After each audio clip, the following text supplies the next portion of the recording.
우리 지난 시간까지 성령의 9가지 열매를 다 살펴보았고, 또 23절 마지막 부분, 이 같은 것을 금지할 법이 없다라는 이 대목의 조금 구체적인 내용을 살펴보았습니다.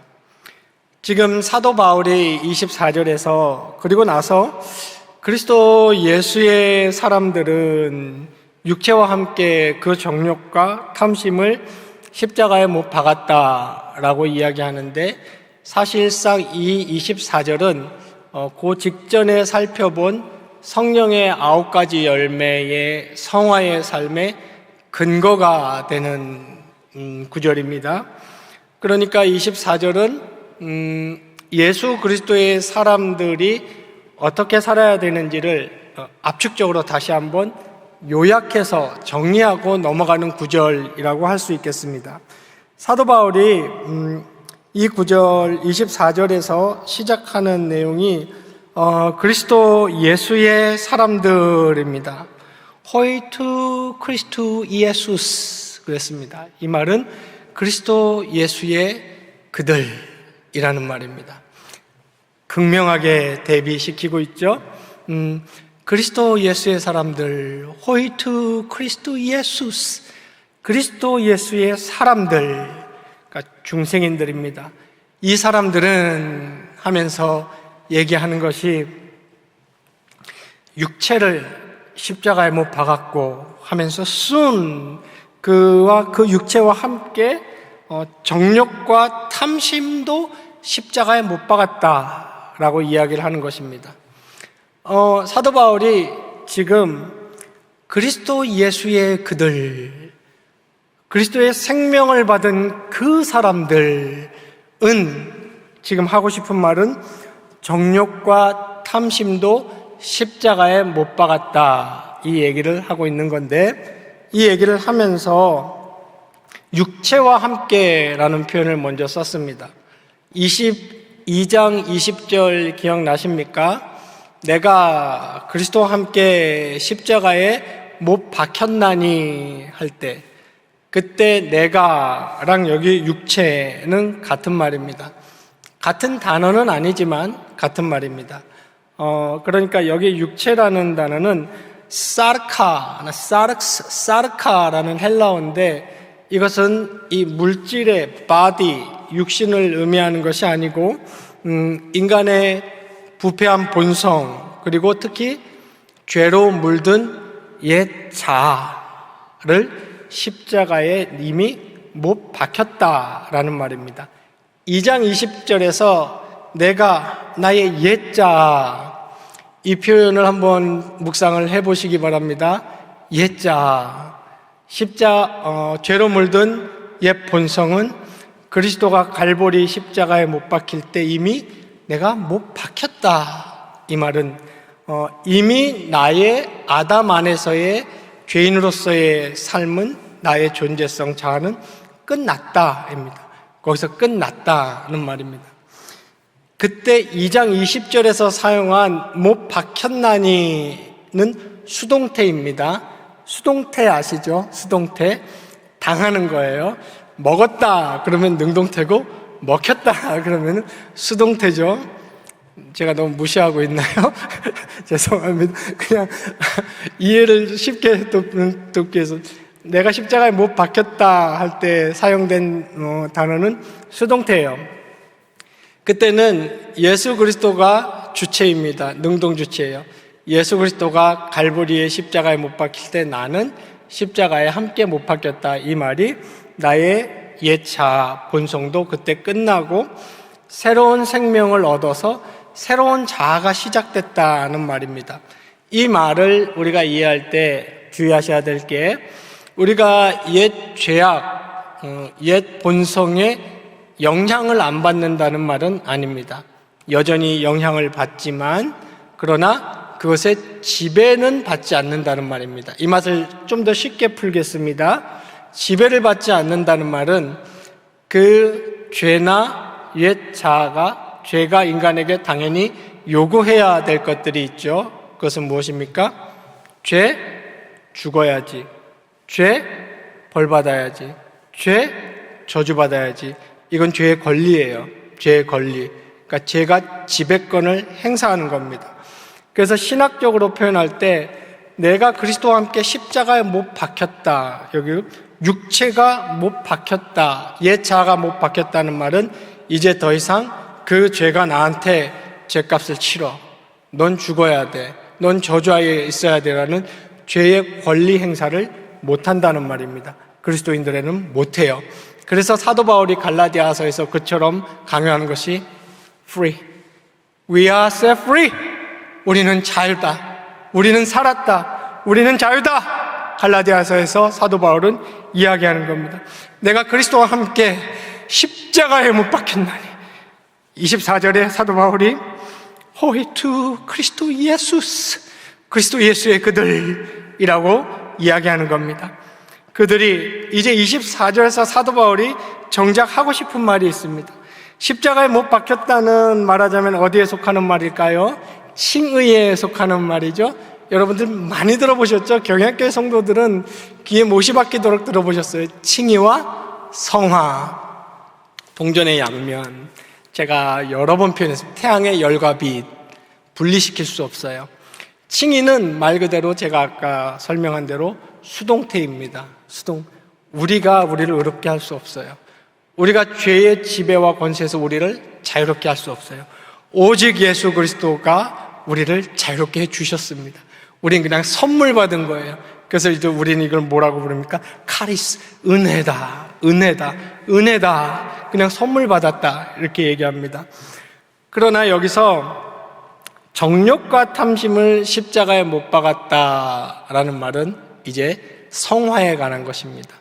육체가 못 박혔다가 칭의에 관한 것이라면 정욕과 탐심을 십자가에 우리가 못 박는다는 이제 우리가 해야 되는 일입니다. 그래서 우리 편에서 그리스도 예수의 사람들, 그리스도 예수의 그들 못 박는다. 무엇을 못 박습니까?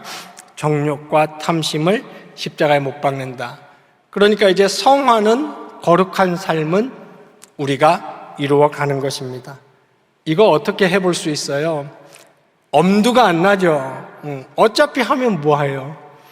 저 사람보단 좀 잘할 수 있는데 그리스도의 심판대 앞에 가면 우리 뭐라 그럽니까? 택도 없는데 어차피 쟤보다 잘해서 뭐해요? 어차피 결승선에 가면 탈락인데. 그런데도 불구하고 우리가 어떻게 이 성화의 노력을 해볼 수 있습니까?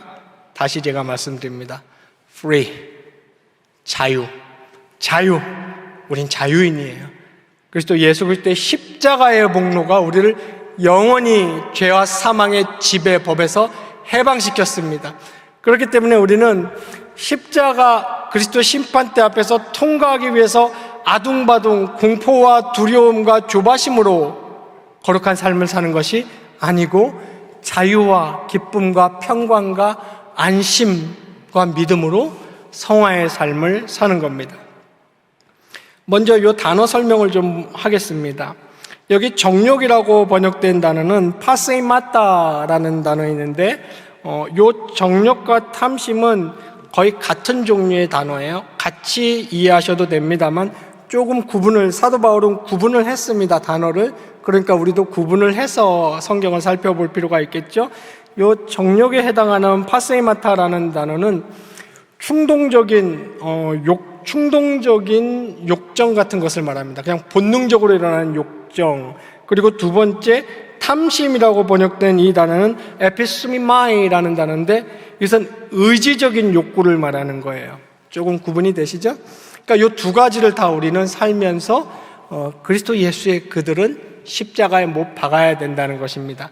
충동적으로 그냥 본능적으로 일어나는 충동은 뭐 여러 가지가 있겠죠. 교만, 하나님의 자리에 내가 가려고 하는 것, 아니면 성적 부정, 그죠? 네, 성경에서 얘기하는 그 다음에 여러 가지 본능적인 욕구가 있어요. 또 에피스미마이라는 이 탐심이라는 단어는 의지를 발휘하는 겁니다.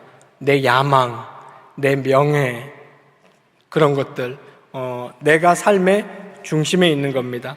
이런 것들, 그러니까 쉽게 말해서 정욕과 탐심, 본능적인 것과 그리고 의지를 발휘해서 내가 노력하는 가만히 있어도 솟아나는 이런 것 포함해서 내가 의지를 발휘하는 정욕과 탐심, 옛사람이라고도 성경은 표현합니다. 지금 못 박았다는 이 육체 말하는 겁니다. 그리고 대표적으로 조금 전에 사도 바울이 열거했죠. 육체의 일 기억나시죠? 성령의 9가지 열매 바로 직전에 육체의 일은 현저하니 하면서 육체의 일들을 쭉 열거했습니다. 이러한 것들을 십자가에 못 박았다라고 했습니다.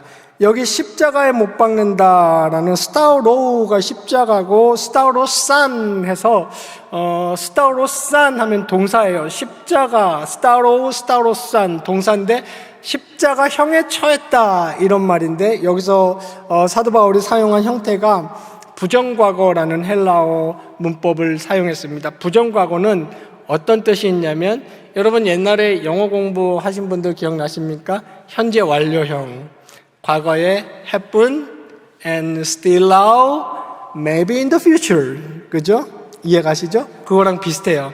과거에 한번 일어난 일이고 그리고 지금도 그것이 효력이 있고 앞으로도 계속하여 그러니까 우리가 십자가에 못 박는다는 말은 예전에 예수 그리스도가 우리 옛 자아와 함께 십자가에 못 박힐 때 그 모든 것들이 못 박히고 끝났지만 이제 잔존하는 잔존 세력들이 아직 있잖아요. 우리가 영화의 몸에 이르지 않았기 때문에 그것들 우리는 계속해서 십자가에 못 박는 겁니다.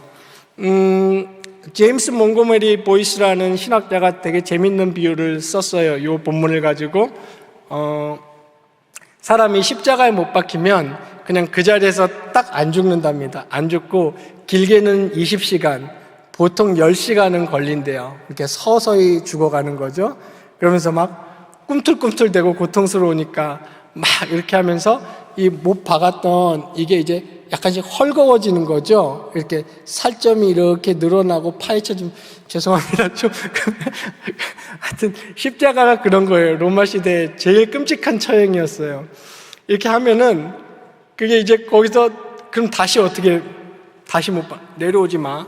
너 거기 있어. 다시 못 박는 거예요. 그리고 또 이렇게 막 얼마 아프니까 막 꿈틀꿈틀 거릴 거 아니에요? 그러면 또 이렇게 하면 또 다시 거기 그대로 있어.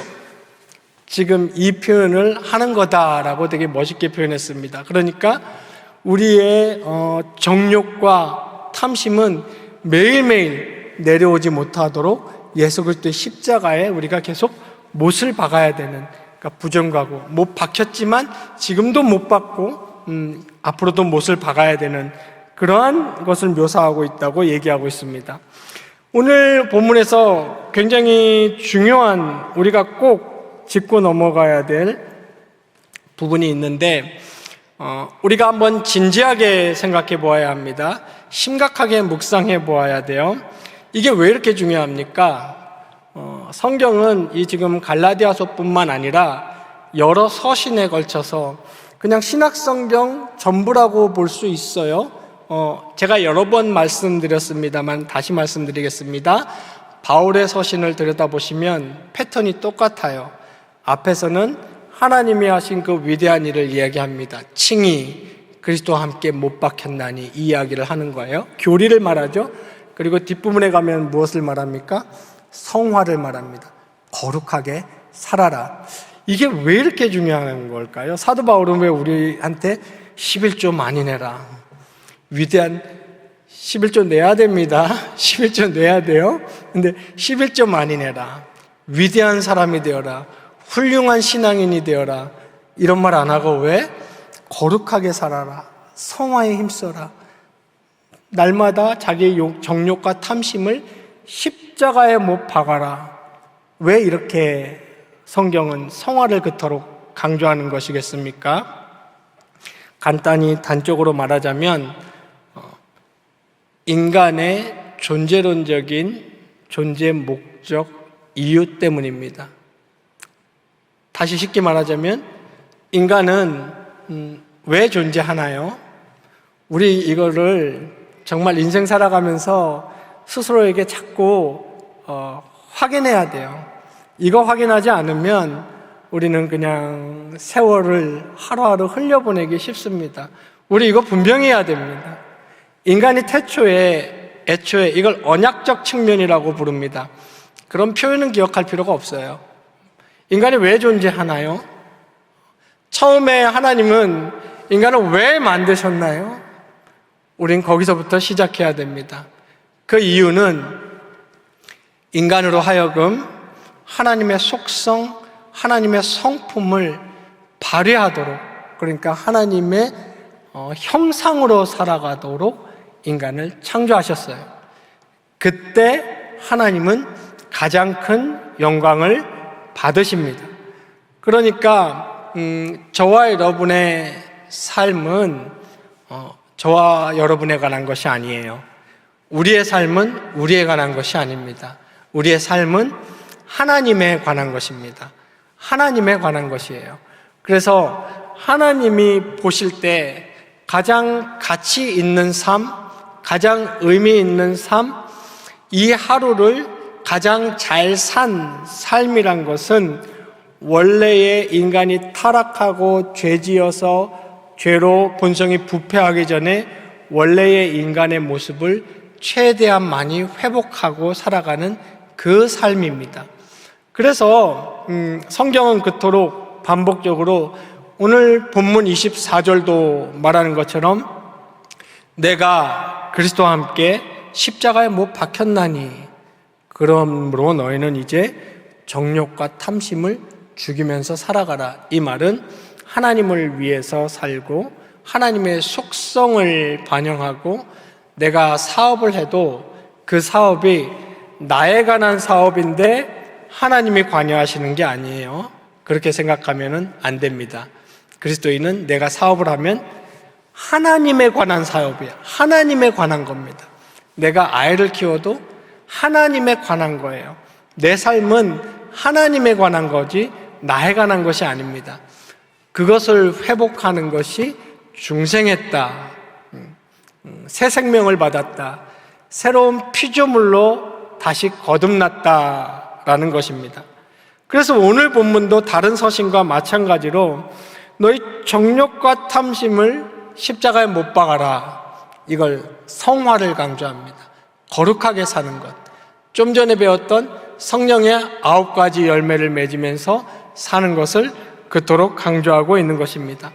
그리고 중요한 것은 그렇게 할 때에 성경은 말하기를 인간에게 가장 큰 행복과 유익이 있다고 얘기하고 있습니다. 신명기 10장 13절에서 모세는 이스라엘 백성들에게 이런 말을 했어요. 오늘날, 모세가 이제 하나님의 말을 전하는 거죠. 오늘날 내 행복을 위하여 내가 너희들에게 명하는 것이라고 했습니다. 인간은 언제 가장 행복합니까? 인간은 하나님이 우리를 지으신 형상대로 살아갈 때, 하나님이 우리에게 원래 창조시에 원하던 모습대로 살아갈 때, 그때 인간은 가장 큰 행복과 유익을 누립니다. 말하자면 내면에 깊은 안정과 기쁨이 있습니다. 기억나십니까? 성령의 9가지 열매 중에 사랑, 희락, 화평, 희락, 카라, 이 기쁨은 환경과는 상관없이 누리는 기쁨이라고 말씀드렸습니다. 그리고 이렇게 하나님의 뜻대로 거룩하게 살아갈 때 인간관계에 선한 변화가 생기고, 그리고 또 이렇게 하나님의 뜻대로 거룩하게 살아갈 때에 더욱 효과적으로 하나님을 섬길 수 있는 능력이 주어집니다. 그러므로 성경이 인간에게, 그리스도인들에게 오늘 본문에서 말하는 그리스도 예수 그리스도의 너희들은 정욕과 탐심을 십자가에 못 박고, 즉 거룩하게 살아가라라는 것은 일방적으로 하나님이 어떤 의무를 지우고 너희는 원래 그렇게 지음받았으니까 그렇게 살아야 돼, 그냥 그런 줄 알고 그렇게 살아라는 명령과 의무의 측면에서만 말씀하시는 것이 아니고, 더 본질적으로는 하나님의 원래 의도, 우리의 행복과 우리의 유익을 위해서 그런 명령을 하고 계시는 것입니다. 그러므로 우리는 성경이 성화에 대한 명령을 끊임없이 하실 때 성경을 많이 읽으십시오. 그러면 여러분들이 보고 놀라게 될 것입니다. 특히 신약 성경이 얼마나 그리스도인들에게 거룩한 삶, 거룩한 삶을 강조하고 있는지 여러분은 깜짝 놀라게 되실 거예요. 성경이 이렇게 그리스도인들에게 거룩한 삶을 강조하는 것은 그것이 원래 인간이 살아가야 되는 자리이고, 그것이 하나님을 영화롭게 하는 것이고, 또 그것이 인간이 누릴 수 있는 가장 큰 기쁨과 행복과 유익을 주는 것입니다. 그리고 단 하루를 살아도 그렇게 거룩한 성화의 삶을 사는 것이 하나님 앞에서는 참되고 바른 삶을 사는 것입니다. 여러분이 아무리 위대한 사람, 위대한 위인, 제가 지난 시간에도 말씀드렸죠. 성경 속의 위대한, 역사 속의 위대한 신앙인들, 정말 큰 일을 한 기라성 같은 사람들이 많고 오늘날에도 우리 주변에 얼마나 많습니까? 그런 것들은 하나님이 그냥 사용하시는 거예요. 어떤 신학자가 표현했듯이 그렇게 쓰고 그냥 버리시는 겁니다. 하나님이 진짜 가치 있게 여기시는 것은 그리스도인들의 거룩한 삶입니다. 거룩한 삶.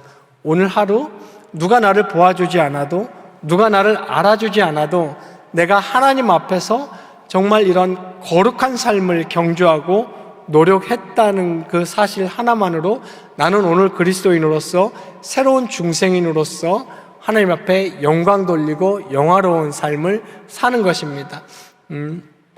경향교회 성도 여러분들께서는 깊이 묵상하십시오. 깊이 생각하십시오.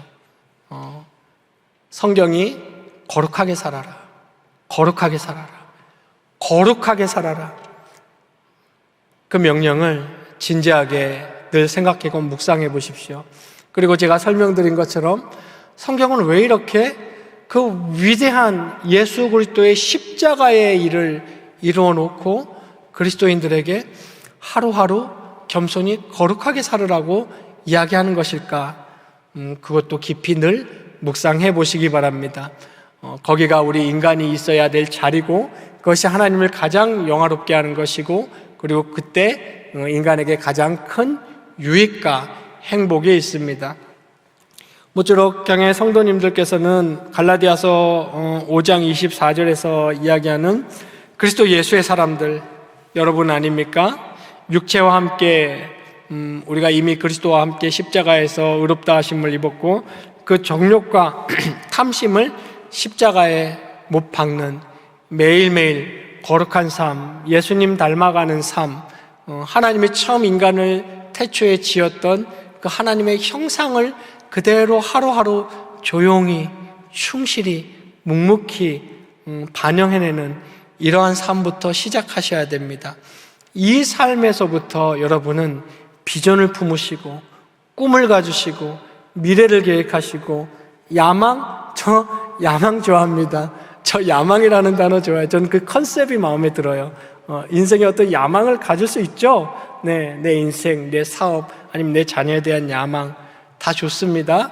그러나 그러한 것들은 하루하루 이 거룩한 삶이 착실히, 조용히 새로운 피조물로서 내 삶에 안착될 때에, 내 삶이 정말 하나님에 관한 것이 될 때에 우리의 자아와 계획과 야망과 사업과 자녀 교육과 그 모든 것도 다 하나님에 관한 것이 될 수 있는 것입니다. 말하자면 이러한 성경이 끊임없이 그리스도인 한 사람 한 사람에게 매일매일 매순간 요구하는 이 거룩한 삶에 무엇보다 제일 먼저 조용하고 성실하게 충실하시는 경야의 모든 성도님들 되시기를 주님의 이름으로 축원합니다.